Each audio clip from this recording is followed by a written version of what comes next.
Bizlərdə ABS problemləri olur. 2025 modeldir. Bax, qardaşda da ABS problemidir. Maşın sahibi də buradadır. Yanımıza yaxınlaşmışdı. ABS-in təmiri olunub. Təmiri deyəndə yenisi ilə əvəz olundu. Platasında problem olduğuna görə, ehtiyac hissəsi burada olmadığına görə biz onu təmir edə bilmədik. Yenisi ilə əvəz elədik. Tam zamanətli şəkilində. ABS artıq üstündədir.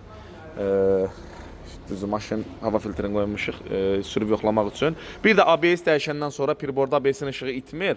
Onunla bağlı probleminiz olsa bizə müraciət eləyə bilərsiniz. Əziz ustalar, nə bilim sürücülərimiz. ABS-i ustanovka eləyirsiniz, amma ABS-in işarəsi getmir. Müraciət eləyirsiniz, biz problemi kökündən həll eləyə bilərik. Maşın sahibi də sizsiniz. Bəli, mənəm. Necədir qardaş maşın? Gözəl, əla. Əladır. Çəkimli getdim. 2 qat qiymət dedilər. Olsun Prolsda həm Nə qədər qiymət demişlər sizə? təkcə ABS 2600 demişdi. 2600 təkcə ABS deyilmişdi. Zəhmət haqqısız falan. Heç bizim zəhmət haqqı daxil ABS-lə bir yerdə 2500 çıxmayıb. Yəni aşağı olub ki, yuxarı olmayıb. İfşa, bu qədər. Xeyirli uğurlu olsun qardaş sürəsi. Can sağlığı ilə sürün.